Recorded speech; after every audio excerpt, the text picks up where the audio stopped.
সুপ্রিয় দর্শক, আসসালামু আলাইকুম। সবাইকে স্বাগত জানাচ্ছি আজকের গুরুত্বপূর্ণ সংবাদে। প্রথমেই জানিয়ে দিচ্ছি সংবাদ শিরোনাম, পরে বিস্তারিত। শাহবাগে পুলিশ ইনকেলাব মঞ্চ ফের সংঘর্ষ, আহত অর্ধশত। এদিকে নতুন ঘোষণা দিয়ে শাহবাগ ছাড়ল ইনকেলাব মঞ্চ। এরপর থাকছে আন্দোলনকারীদের ওপর পুলিশের হামলা ন্যাক্কারজনক জামায়াত। সর্বশেষ তারেক রহমানকে প্রকাশ্য আলোচনায় বসার আহ্বান জামায়াত আমিরের। শুনছিলেন সংবাদ শিরোনাম, এখন বিস্তারিত। তার আগে হৃদয় ছুঁয়ে যাওয়া একটি অনুরোধ। যদি হাদি নামটি আপনার বিবেককে এখনও নাড়া দেয়, যদি প্রকাশ্য দিবালোকে গুলিবিদ্ধ হওয়ার সেই মুহূর্ত আপনাকে প্রশ্ন করতে বাধ্য করে, তবে আজ একটু সময় দিন। কমেন্টে শুধু লিখুন, হাদির হত্যার বিচার চাই। আর যদি আপনি চান সত্যটা চাপা না পড়ুক, যদি চান আমরা ভয় ছাড়াই এসব খবর আপনাদের কাছে পৌঁছে দিতে পারি, তাহলে এখনই চ্যানেলটি সাবস্ক্রাইব করুন। সাবস্ক্রাইব মানে শুধু একটি বাটন চাপা নয়, এটি অন্যায়ের বিরুদ্ধে সত্যের পাশে দাঁড়ানোর অঙ্গীকার। চলুন নীরব না থেকে বিস্তারিত জেনে নিই। শাহবাগে পুলিশ ইনকেলাব মঞ্চ ফের সংঘর্ষ, আহত অর্ধশত। রাজধানীর শাহবাগে পুলিশ ও ইনকেলাব মঞ্চের নেতাকর্মীদের মধ্যে দ্বিতীয় দফায় সংঘর্ষের ঘটনা ঘটেছে। পরিস্থিতি নিয়ন্ত্রণে পুলিশ টিয়ার গ্যাস ও সাউন্ড গ্রেনেড নিক্ষেপ করে বিক্ষোভকারীদের ছত্রভঙ্গ করে দেয়।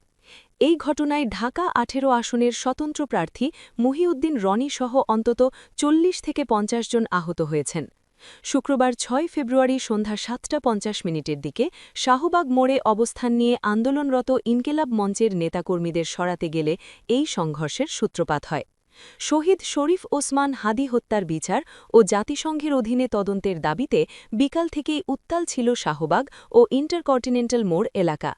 বিকালে প্রথম দফা সংঘর্ষের পর ইনকেলাব মঞ্চের অফিসিয়াল ফেসবুক পেজে জানানো হয় তাদের সদস্য সচিব আবদুল্লাহ আল জাবের গুলিবিদ্ধ হয়েছেন।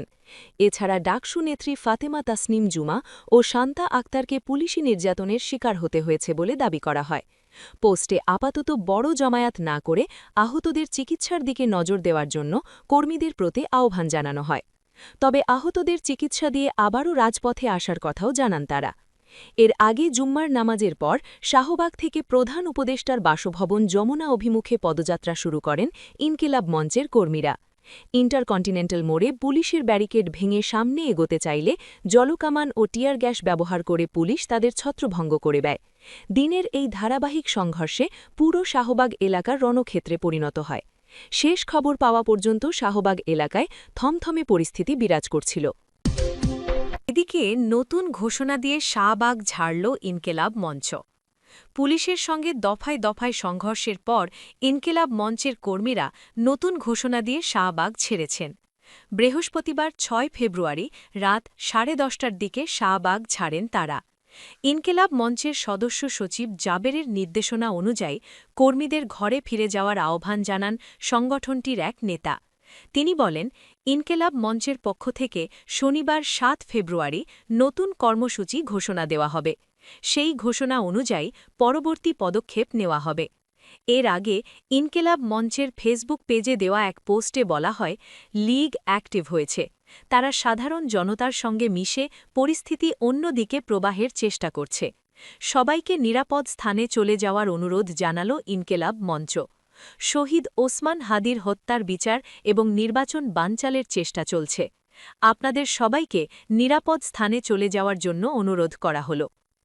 শুক্রবার ৬ ফেব্রুয়ারি রাত ৮:০৯ ইনকেলাব মঞ্চের ফেসবুক পেজ থেকে বলা হয়, নির্বাচন ১২ তারিখেই হবে। নির্বাচন হতেই হবে, কোনোভাবেই নির্বাচন বানচাল করতে দেওয়া হবে না। সর্বশেষ আন্দোলনকারীদের ওপর পুলিশের হামলা ন্যাক্কারজনক বলে জামায়াত। গণতান্ত্রিক প্রক্রিয়ায় আন্দোলনকারীদের ওপর পুলিশের লাঠিচার্জ, জলকামান ও টিয়ার গ্যাস নিক্ষেপের ঘটনাকে ন্যাক্কারজনক বলে মন্তব্য করেছেন বাংলাদেশ জামায়াতে ইসলামের সহকারী সেক্রেটারি জেনারেল এবং কেন্দ্রীয় মিডিয়া ও প্রচার বিভাগের প্রধান অ্যাডভোকেট এহসানুল মাহবুব জুবায়ের। শুক্রবার বিকেল ৫টায় ঢাকা মেডিকেল কলেজ হাসপাতালে পুলিশের হামলায় আহত ইনকেলাব মঞ্চের সদস্য সচিব আবদুল্লাহ আল জাবের ও অন্যান্যদের দেখতে গিয়ে তিনি কথা বলেন।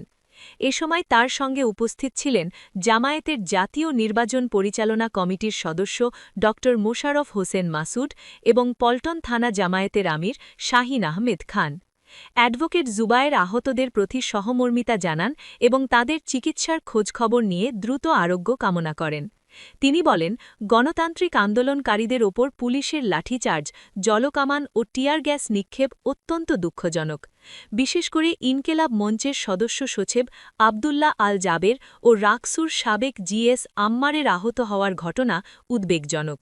তিনি আরও বলেন, আমি এই ঘটনার নিরপেক্ষ তদন্ত ও দায়ী পুলিশ সদস্যদের দৃষ্টান্তমূলক শাস্তির দাবি জানাচ্ছি। একই সঙ্গে আহতদের সুচিকিৎসা নিশ্চিত করার জন্য সংশ্লিষ্ট কর্তৃপক্ষের প্রতি আহ্বান জানাচ্ছি।